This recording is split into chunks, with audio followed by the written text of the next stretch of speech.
Stallion. I'm coming back to you with another live events change lives. I'm telling you, when we were together in January in Birmingham, I was so pumped up. 100 of our favorite friends finding ways to become financially free and get there faster. We got to do it again. Let's get together in the music city capital of the world, Nashville, Tennessee, August the 25th to the 27th. No doubt, Russ. Live events do change lives, just like Rick, who left his job 9 months earlier as a result of being at this event in Birmingham. The relationships are the accelerator. And I can't wait to hear your story when you join us. Go to wealthwithoutwallstreet.com/live. And don't forget to use promo code podcast to get 20% off your ticket. Go there right now. All right, tribe, this is episode 14 of our 18-part series on becoming your own banker. We recorded these several years ago, but wanted to do a refresh because there's so many questions around this amazing concept of infinite banking. And in this episode, you're going to learn things like when Nelson breaks down the actual costs of acquisition, he's not just talking about just money. He's talking about time. He's talking about speed. He's talking about control. These are things you're going to want to tune into in today's episode as we break this down. And don't forget the higher rate of return. This is one of the most common questions as a result in becoming your own banker, infinite banking. Isn't there a better place for me to invest? Is this really what becoming your own banker is all about? Is just getting this investment return from the insurance company? I think you're going to want to hear all the things we break down in this episode, episode 14 of Becoming Your Own Banker book review.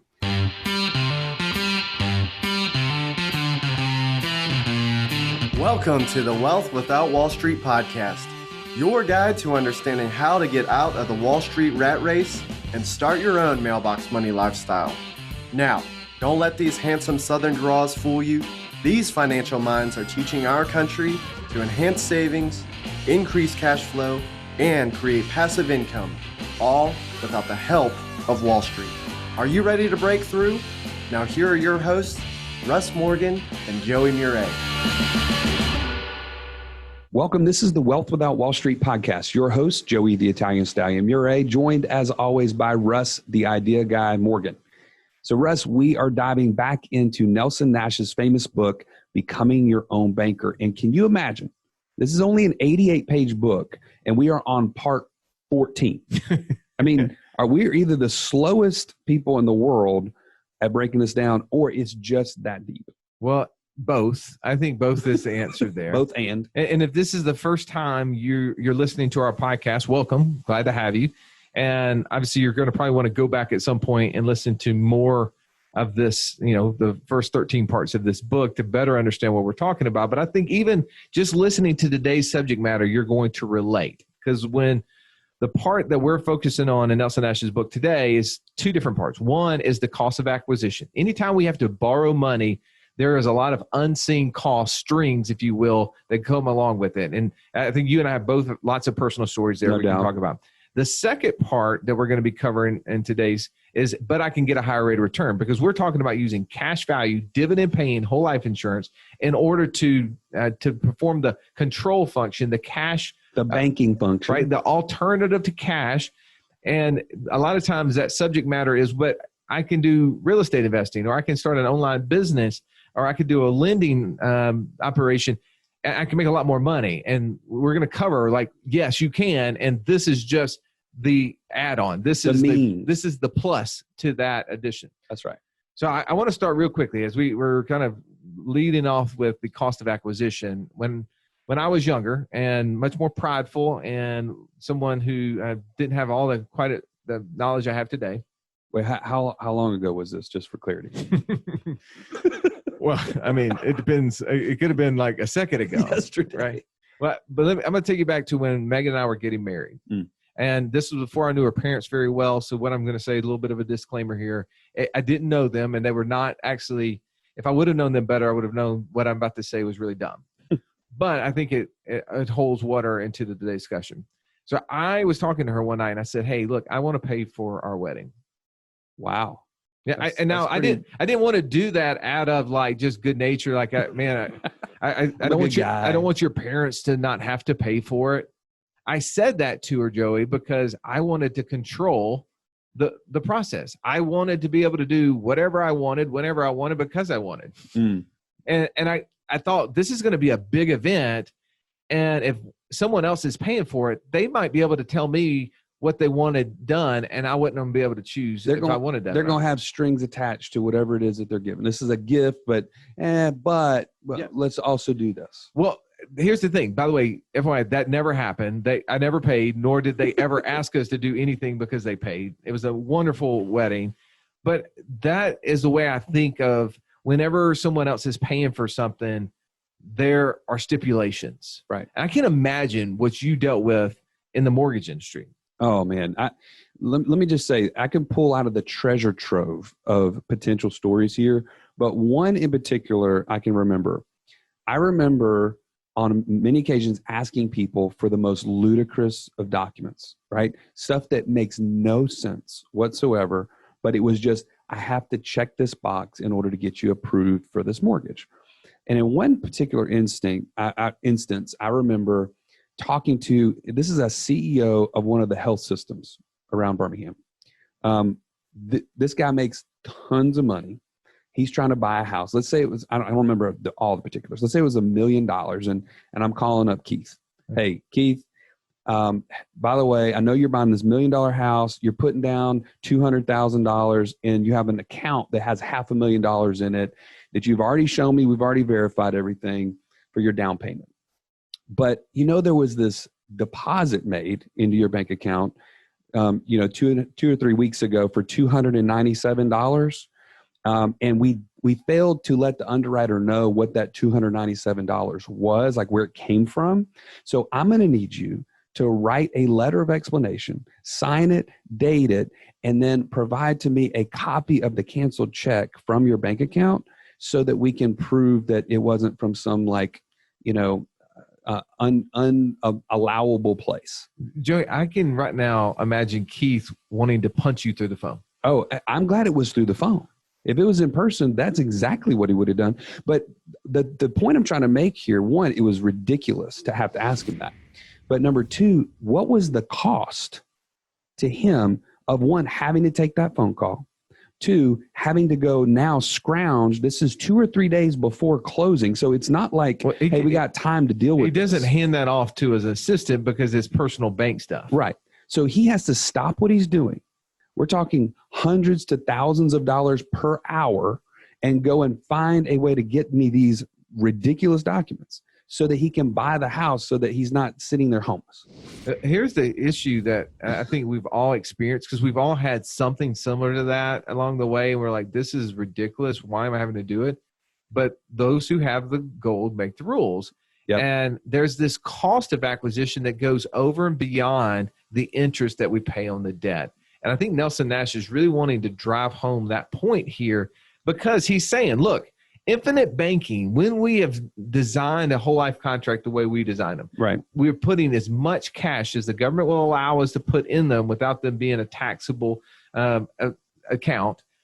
When we design them, we put all of this cash in there. We don't have to have those sort of mental hoops and obstacles to go through. We literally get to make a phone call or an email and get money on deposit. That's right. And I think what he was trying to say here in Nelson's book, he's talking about Iacocca here. He's talking about several examples where there was this cost that was unseen. And I think that's the point we need to pull out here. The scene that everybody kind of focuses in on, and you and I have grown up being programmed to think interest rate, right? Like that's the only cost of this finance. But what's the unseen, I think, is what Nelson's talking about is the cost of acquisition. In the first one, there's 3 buckets I feel like that this falls into. One is time, which I just kind of mentioned with that CEO of the health system. He had to, it cost him time, which eventually created money loss. 2 is speed, and 3 is control. Now, when we're talking about speed, what do you think we're talking about there? Well, I'm thinking of when there's an opportunity to take advantage of, like the ability to access money, the speed in which you can do it really can be the difference between getting a deal or losing a deal. Absolutely. Now, you can't quantify that necessarily because it's not like it shows up somewhere and says, oh, well, I missed out on these 3 deals that could have been millions of dollars because I didn't have access to quick funds. I mean, do you remember the story Nelson told about that guy that needed money like that day? I'm forgetting the details. No, he had a guy that basically he had sold some land. They bought some land from, and the guy had sold it to him on terms. That's right. And Nelson was paying him off, monthly owner finance. And the guy calls Nelson up one day and says, "Hey, look, if the deal I gave you was a sweetheart deal from the beginning, I've kind of underestimated my need for money," is what Nelson would always say. And he said, "Look, if you could pay me off the rest of the term of the note today, I'll discount it another like 50%." And he goes, "This is basically meaning I was buying the property at like 20 cents on the dollar." It's like, it was a no-brainer. I mean, you and I are flipping land now. We're trying to buy a property at 25 to 30 cents on the dollar. We pay cash all the time.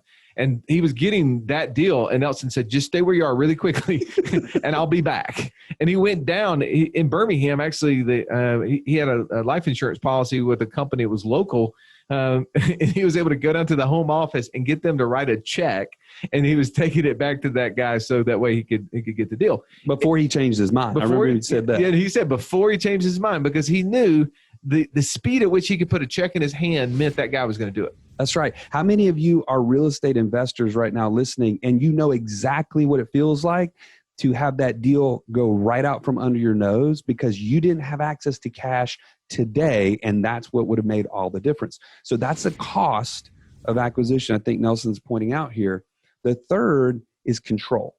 And I want to relate this to what we talked about even on the last book review, was the vehicle in which you're building wealth matters. Okay. Yeah. We're talking about the last episode where Nelson said the biggest dangerous place you could put money is in a government sponsored plan, right? IRAs, 401ks, 403bs, all the acronyms you can possibly think of, 529s. These are dangerous places, but not only dangerous. I think if you know what the parameters are that are around these types of vehicles, they are limiting. And so that's a cost that I think we should point out. If you've listened to our show for any length of time, you've heard us talk about infinite banking and how we were able to use that concept to create over $50,000 a month in passive income. But it's just not that easy to figure out, how does this all connect into my own personal system? Stallion, that's why we created the passive income operating system, bro. It shows you how to turn active income into passive income. It makes all the steps come together. If you would like to get access to it as a podcast listener, we've never given this away in public before, go to what'swhatwallstreet.com/PIOS. There was nothing worse than walking into class when you're in school and the teacher saying, "Pop quiz day." Why? Because you were unprepared. Are you unprepared though for financial freedom? Don't be. Find out how close you are by taking our 30-second quiz at wealthwithoutwallstreet.com/quiz. No, it's a big cost, right? Because if you can't access the money, you don't get to make the decisions. A lot of times we get emails from you or messages in the inner circle that says, "Hey, I'm looking at buying fill in the blank." It could be a car, it could be a boat, it could be a house, a rental house, a piece of land. Should I, A, take a loan against the insurance policy, or B, go get a bank loan for it? That's right. And the beauty of that question from our clients who have cash values that they could do is that they have the ability to want to choose which one. Those options. That's the control. That's right. When we have put our money in accounts that we can't access, we don't get the one. Because I think back to, we talk about, stopping trading time for money. That's right. Right. But if you want to keep doing your job because you love it, regardless if you own the company or just an employee of the company, that's a beautiful thing that you get to go to work every day because you want to. But we never want to have to. And that's the way I think about this control aspect, is that in most people's situations, their money doesn't reside in an account that they can access. So it's never, should I take a policy loan, because they don't have it. And it doesn't matter. They can't go, well, should I go access the money out of my 401k? They know they can't touch it. Right. It's, okay, it's there, so I have to go get a bank loan. And now I've got to subject myself to Joeys of the world who are asking me stupid $297 questions on my $500,000 account. Like, what? Yeah. Why are you doing that? Yeah, the choice is that you don't have to, and I love that. Now, one other thing I want to point out about that you actually mentioned this to me the other day, Russ, is the rules around, even like some people say, well, I have a self-directed IRA, so that puts me in better control, right? I now know what I'm investing in, but it's not really true. Yeah, man, the self-directed IRA concept is one of those where, yes, if I have put money in jail, and I'm tired of investing in terrible things like mutual funds. Volatility. Where I know that I'm not going to be the one making the majority of the money. That money's going to flow up to mutual fund managers and then to stock portfolio guys. I mean, before the in return gets to me, it's squeezed out. It's done, right? Well, but if you want to invest in things like real estate, right? People say, oh, well, I love my SEP IRA because I invest in real estate. Yes, you can, as long as it's syndicated or it's turnkey and you're not touching it, because you can't invest in real estate in a fix and flip that you're a part of. You can't do that. There's rules governing that for the self IRA rule. Well, I also know that we don't want to grow our accounts in those kind of things too, because at the end of the day, the more money we grow in them, the more tax burden we're creating. Yeah, and we're sharing our own growth with the U.S. government. Yeah, why would we do that? And that goes back to what we're saying, that there's two sides of this. And Frederick Bastiat and Henry Hazlitt, they address these two phenomenons in their books, where they talked about the seen and unseen. There's this consequence that sometimes we only focus on this very initial stage of things, the seen. But we forget the unseen, the part that comes along the corner. Like you were saying, nobody goes and sees how many hours did it take that CEO of that healthcare institution to go get that information for you. Was it 1, 2, 3? Well, that had cost. It had a direct cost to him, or had direct cost to his employer, right? Because there was 3 hours of work he probably did on company time to get that stuff done, or 2 hours or 1 hour, whatever it was. They were paying him for that. And so the value that he brought to the business was less because of that. And that just, we see that across society, is that there's constant unseen implications to things that go on. And Nelson addressed several in this book. I'd love for you to go back, read page 68. You'll see what I'm talking about. You'll see how he addressed Lee Iacocca. Let's go to the second part of today's discussion, which is, but I can get a higher rate of return. Oh, if I have heard that one time, I've heard that a million times. And to be honest with you, I'm not surprised, because that's what we've been programmed. Again, as we just said, the seen part of this is, what rate of return am I going to get for parking my money here? And it's something we've been, again, focused in on the wrong side of the equation. What do we learn here is that the actual use of the policy is not, the policy itself is not the end. And we've talked about this over and over again. It really is not. And I know this, when you maybe hearing this for the first time or just learning about infinite banking, it's easy to get hung up in asking the technical questions like, what is the return on the insurance policy? How much does the insurance company charge when you borrow the money? We want to break it down into the terms that we're familiar with, because that's the way the financial world has conditioned us, right? Like you, as a mortgage guy, what was one of the major questions people always ask you? Everybody, what's the interest rate? What's the interest rate? We're so focused on the interest rate. But let me ask you, Joey, if you could give them a 1% interest rate on their mortgage with a 5-year term, or you could give them a 5% interest rate with a 30-year term, where do you think most people would want to land? Oh, they're always going to take the 30-year term. Why? Because they can't afford the 1% loan. The terms, right? The 5-year term is out of reach. It makes the payment out of reach. So really, rate is not the issue. We're talking about volume. We want to figure out, how do we actually get to swallow this pill? And I think this is often missed in the infinite banking world, where when we say these insurance policies are nothing more than a window to the world. That's right. It's showing us things that we've never experienced and never thought possible, because we have actually access to money, and now we get to go tell it what to do. I love that. And compare that with, what else are people thinking? They've been told by Dave Ramsey, Oh, well, you can get 10 to 12% in mutual funds. Growth stock mutual I mean, why would you put money in whole life? index funds. Come on. S&P, they're guaranteed it's always gone up at 8% historically. What about my Bitcoin or Ethereum? Right. These things are completely apples and oranges. Yeah, it is, because really people don't realize that with the way these policies are designed, we're just setting it up as collateral. This is our safe capital, the storage house, or Nelson used to call it the warehouse for our wealth, not where our wealth will be built, but where it will be stored. So that's telling you something. Where you store wealth is not where it was created. Or where it ends. No. Right? It's not just because you store it there doesn't mean it's going to be there forever. So if you have a storage facility, is that where wealth is built? Is that where you come back and put stuff? That's where you come back and put it. So where are we going to put it? So there's the beauty of this question, and he addresses it so well in this book. He says, when first exposed to the rationale and infinite banking concept, a person will almost always think and often voice the thought, but I can get a higher rate of return by investing in fill in the blank.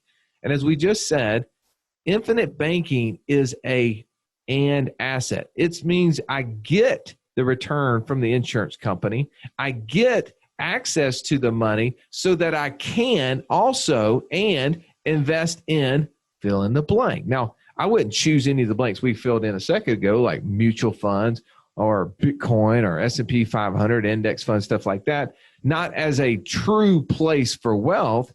But what we can do is we can use these cash value policies to go buy, and we do invest in rental properties, invest in short-term, long-term, land flipping, cattle, lending, name it.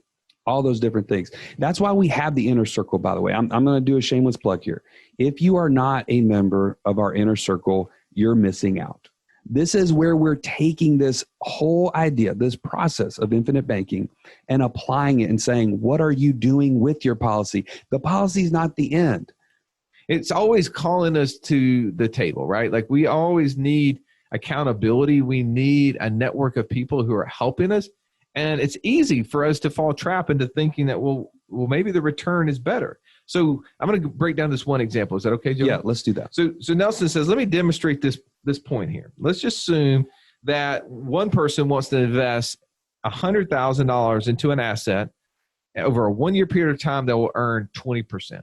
And he goes on to say, okay, so the gross yield on that investment would be $20,000, right? 20% That's right. of 100 grand. Now he just said, let's assume it was taxable and they're in a 30% bracket. They have to pay $6,000 on their $20,000 that they earned. That's right. So the net return is $14,000. You with me? You keep score with that? Yep. All right. Now he says, let's compare that to person B. And so let's assume they've built $100,000 in cash value in their insurance policies. And they want to use that dividend paying life insurance policy as collateral, borrow from the insurance company, get the $100,000 out, invest in the same thing.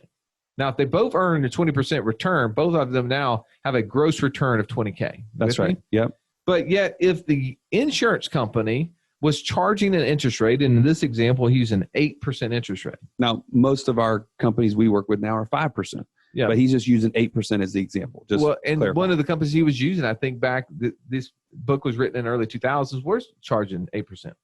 So he said, all right, so let's break down the numbers. They made a gross $20,000. They had to pay interest to the insurance company of $8,000. So now they have a taxable gain of $12,000 because you can write off the interest you pay to the insurance company against the investment interest. Now, this is not Russ Morgan telling you this. This is my CPAs telling me this. Is tax attorneys who are doing this for us every single year. Now, so I got $12,000 taxable gain. I'm still going to have to pay tax on 30%. And so my net yield now is $8,400. So remember the first example, I made 20, I paid tax on 6, I ended up with 14.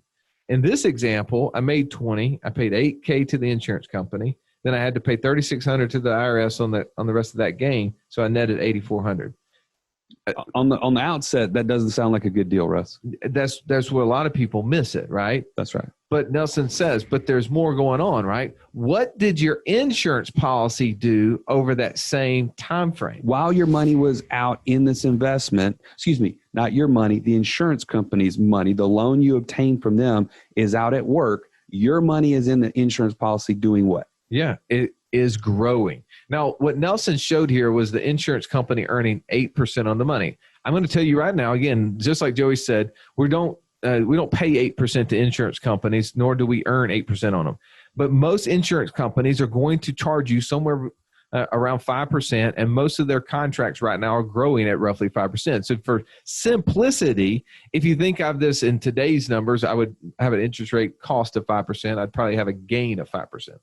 So Nelson takes his 8% gain that he earned internally into his policy. So now I take the $8,400 and I add the $8,000 on top of the 100. I got $16,400 instead of $14,000 from the previous one. Exactly. So what he's saying is that I get both. I get both the return of the investment, plus I get the return from my storage house, the place that I stored my capital in. And the beauty of this is a simple example, but the bigger your policy or your policy systems become, the more your gross cash value becomes, and you're gaining off of that larger balance, even if you're consistently doing, let's say, that $100,000 investment. Well, there's a lot of parts in this section. We'd love for you to go through and break down in pages 69 and 70. He even goes on to show you from a previous example we talked about equipment financing, as the person kept borrowing money as they got through that cost of acquisition, right? Because an insurance policy, the highest cost is in usually the first 1 to 15 years. And that's where most of the fees and all of that stuff has to get spread out. So he shows as that policy gets older, just kind of, he gives an example of a plane burning off fuel and getting more efficient. These insurance policies become more efficient. The longer we have them. I've had a policy now, Joey, for over 10 years. I've showed it. I've even talked about it on the show before. I put in $1, and last year, my dollar that I put in, I had a growth of twice of that. I had $14,000 on a $7,000 deposit. Now, it wasn't because of that 1 year, but it was because of the 9 years prior. And if that's a storage house for our cash, every time I have a place to put it, I want to put it in there, right? Well, he's saying this is just the means to the end. So we want to help you through this podcast and through our inner circle, find a way to get to financial freedom. I want you to know that your freedom is going to come when you have more cash flow, more passive income than you have monthly expenses. But it starts when we take control over our cash. And this is a great example to show that. That's right. This is called become your own banker for a reason. You have to take control of the banking function. And what Nelson is constantly showing us is, 1, reduce your cost of acquisition by being your own banker. And 2, get your storehouse to be the most efficient place that it can possibly be. Replace the other places that you've kept cash for your whole entire life that are inefficient, and replace it with this new vehicle, this new means. And then, and this is the part that we've kind of been talking about a lot lately, this is where imagination comes in. When that cash is stored in the right warehouse and you're surrounded by the right people. Again, it's a potentially shameless plug here, right? But our inner circle is the only place on the internet that you can join to be around like-minded people practicing this and being exposed to all the places that you can then create financial freedom, a life worth living. That's right. I love that. I love the creating a life worth living. Let's take control. Let's set a course, and let's create that life worth living. So thank you again for taking time out of your day to listen to this podcast. We love bringing you more in-depth commentary on Nelson Nash's book, as well as other passive income streams. The next time we're in this book, Joey, we're going to be talking about and even age class of distribution really is just a way that we should be thinking generationally. That's right. With this book. So that's going to be a really good one. Hope you tune into that and have an amazing day. This has been the Wealth Without Wall Street podcast. Don't forget to subscribe to the show to break free of the Wall Street mindset and begin building wealth on your own terms in places you understand so that your wealth will never run dry. See you next episode.